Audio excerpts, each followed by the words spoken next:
Welcome to Meal Prep 101, the why and how for meal prepping. You may be asking yourself, why do I need to meal prep? That sounds like it's just going to take more time that I don't have. Well, in actuality, you will save time and money. Although you do need to invest some time up front to plan out your meals properly and to cook them, you'll still end up saving time overall. Think about how much time we waste standing in front of the refrigerator trying to figure out what to cook. Once your meals are prepared ahead of time, all you need to do is take them out of the fridge and heat them up. In terms of money, eating healthy doesn't have to be expensive if you plan in advance. Buy things in bulk and don't forget to take advantage of your freezer. By planning your meals in advance, you'll know exactly what you need to buy instead of going to the store a few times each week to pick up last-minute ingredients. You'll also be freed from buying pricey meals at lunchtime. Grocery shopping will become easier as well. Once you know what meals you'll be eating for the week, grocery shopping will feel like a breeze. Let wandering aimlessly around the aisles be a thing of the past. Show up prepared with a list and divide it into categories such as vegetables, protein, grains, and healthy fats. It will also help you avoid the aisles you don't need to be in. And you won't waste food. Have you ever had to throw away produce that went bad before you had a chance to eat it? It's not a good feeling. When you meal prep, you utilize all of your ingredients for the week, and it's very unlikely that you'll have any left over if you plan correctly. Meal prepping also will bring variety to your meals. If you're able to put thought into your meals ahead of time, it will become easy to choose from several different food categories in order to get the variety you need to fuel your body. Feel free to mix it up every week. You won't be limited to the basic foods you make out of habit, as meal prep encourages you to get more creative by looking up new recipes. Meal prep will also help with losing weight. Planning your meals in advance is key to weight loss, as you know exactly what you're putting into your body and how much.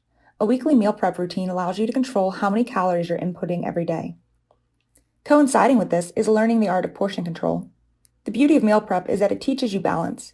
Packing your meals in containers refrains you from being able to reach for more. If you want to lose weight and consume the right amount of nutrients, portion control is vital. It is an investment in your health as well. One of the best parts about meal prep is that you get to choose ahead of time what you'll be eating. People who do this are able to eat cleaner than those who don't, with ease. You won't be scrambling to find something to eat and risk being exposed to unhealthy options because your meal is already prepared and it's healthy. The benefits of eating a clean diet are endless.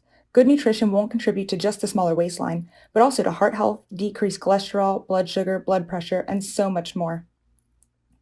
With meal prepping, you'll also gain more willpower. As you get into the swing of consistently eating healthy, you'll gradually stop craving sugar and other fattening foods. Keeping a routine in place is key to healthy eating, and you'll find it becomes easier to turn down the foods you know you shouldn't be or don't want to be eating. And finally, but possibly most important, meal prep will help to reduce stress. Stress can affect your immune system, cause digestive issues, and disrupt your sleeping patterns. Some of these may be reasons you started your program in the first place. Coming home from work and trying to come up with a plan for dinner can be very stressful, but not with meal prep. You can say goodbye to the what's for dinner stress and relax knowing that your meal just needs to be heated up. Remember, there's no right or wrong way to achieve a meal prep routine. Everyone has their own way of doing it, and through trial and error, you will begin to realize what works best for you and what doesn't. There are some essential keys to meal prepping. These include tools, food staples, and skills. Tools that are necessary for or that will help to simplify the meal prep process include a calendar or planner for you to decide which day or days you'll be able to set aside an hour or two to do your meal prep, something to make a list on for your weekly meals, and once you've created those meals, you can create your grocery list accordingly. Kitchen gadgets such as slow cookers or Instant Pot, a food processor or blender, and a spiralizer are all very helpful with the cooking process. And additional cooking tools such as measuring cups, a scale, pots and pans, baking sheets. Most importantly, you'll want to get good quality storage containers of all different sizes. Glassware is best, and if possible, avoid storing food in plasticware and keep the plasticware out of the microwave whenever possible. Color-coded lids and dressing containers can come in handy too. You can refer to the kitchen staple sheet located in your program guide for a more comprehensive list of the different foods that you can keep on hand throughout your program. But in general, things that you'll want to keep stocked in your refrigerator include leafy greens such as kale, spinach, and romaine. You should stock at least 4 different veggies at a time, such as zucchini, cauliflower, bell pepper, and broccoli, and protein. So chicken breast, ground turkey, salmon, and shrimp are all great to keep on hand. In your pantry, you'll want to include oils. Avocado and coconut oil are great for cooking with, and extra virgin olive oil is good as a dressing. You can also keep on hand marinara sauce, such as Victoria's or the Rao's, Tessemae dressing, either liquid or coconut aminos, chicken or vegetable broth, additive free of course, and brown or wild rice, brown or red lentils, and quinoa. Some extras that are always great to keep on hand include lemon and avocado as well. Skills that help make the meal prep process easier include measuring, cooking, spiralizing, and planning. For measuring, if you're not going to be using a measuring cup or a scale, it can be useful to learn some visual cues for quote unquote eyeballing measurements. You'll see some examples listed on the slide below. In terms of cooking, steaming, sauteing, or roasting vegetables is a very helpful tool. And at the end of this presentation, we'll have resources of basic cooking instructions for these different styles. For spiralizing, there's various tools that you can buy to help you spiralize lots of different vegetables, from zucchini to carrots to butternut squash. And most importantly, planning is a very helpful skill. First, you'll want to decide on recipes and then build your menu. Think, where can I reuse or repurpose meals or different foods? Maybe turn last night's leftovers into breakfast by adding a fried egg on top. Then you'll create your grocery list from your menu. Sort your grocery list into categories like produce, eggs, grains, meats, condiments or sauces, etc., so that you can make a smooth trip through the store. Do a final check of what you already have before you go to avoid buying duplicates.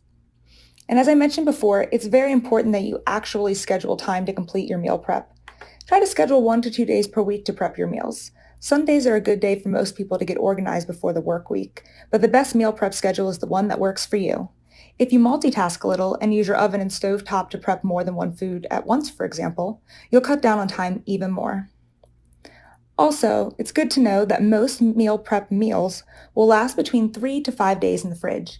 If you want to meal prep for the whole week, you'll want to schedule 2 days a week to do so, such as Sunday and Wednesday, to keep food as fresh as possible. There are a few different approaches you can take to meal prepping. All of them are useful, but some may be more beneficial to you than others, just depending what your schedule is like during the week. One approach is the ingredient prep. You'll do a bunch of chopping, peeling, slicing, or roasting beforehand, and use those prepared components in recipes or to create meals later on to save time when you're ready to cook.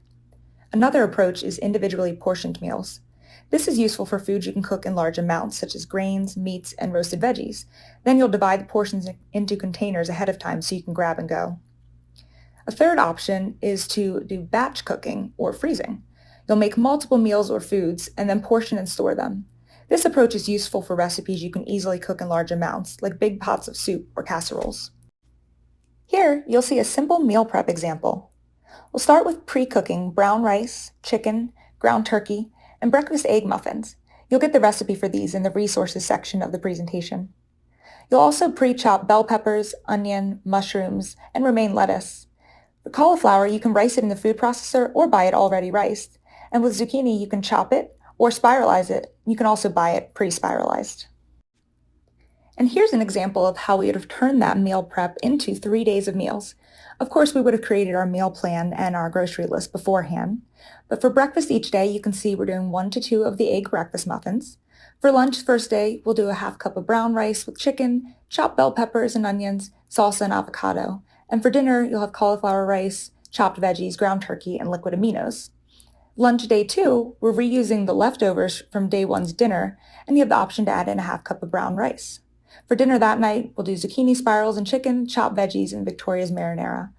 And for day 3, we're using leftovers of dinner day 2 for lunch, and dinner for day 3 will be romaine lettuce, chopped veggies, chicken, and Tessemae's creamy ranch dressing.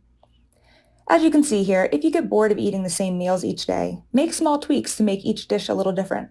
You can swap in different veggies, sauces, or garnishes for each container to keep things interesting. You can also prep and freeze multiple recipes ahead of time, then thaw 1 or 2 containers in the refrigerator every day so you can enjoy different dishes throughout the week. Definitely keep it simple to start. Make one-pot recipes or focus on one main dish. Avoid the temptation to spend a whole day cooking elaborate meals. Too many recipes can quickly complicate your meal prep, and you may not want to do it again if it was too hard the first time. Try making just one recipe ahead of time, then meal prep additional dishes when you get comfortable. To briefly summarize all the information you've been given during this presentation, we have some pro tips and tricks that can help condense all the ideas here down for you. First, choose a fixed day to do your meal prep. Create a weekly meal plan. Find ingredient overlaps. Make your grocery list based on your meal plan. Buy in bulk. Prepare foods in order of longest cooking time to shortest. Try not to eat as you prep. Remember, pre-cooked food will last 3 to 4 days. It can be helpful to label your meals with days of the week, especially if you're using them for grab and go. Make sure your food cools down completely before putting it in the refrigerator or freezer. And keep a well-organized fridge. Following this presentation, you'll find useful meal prep recipes, food combining strategies, and the basic cooking instructions mentioned earlier. We hope this has simplified the meal prep process for you and answered many of your questions. Feel free to reach out to your coach for additional suggestions. Happy meal prepping!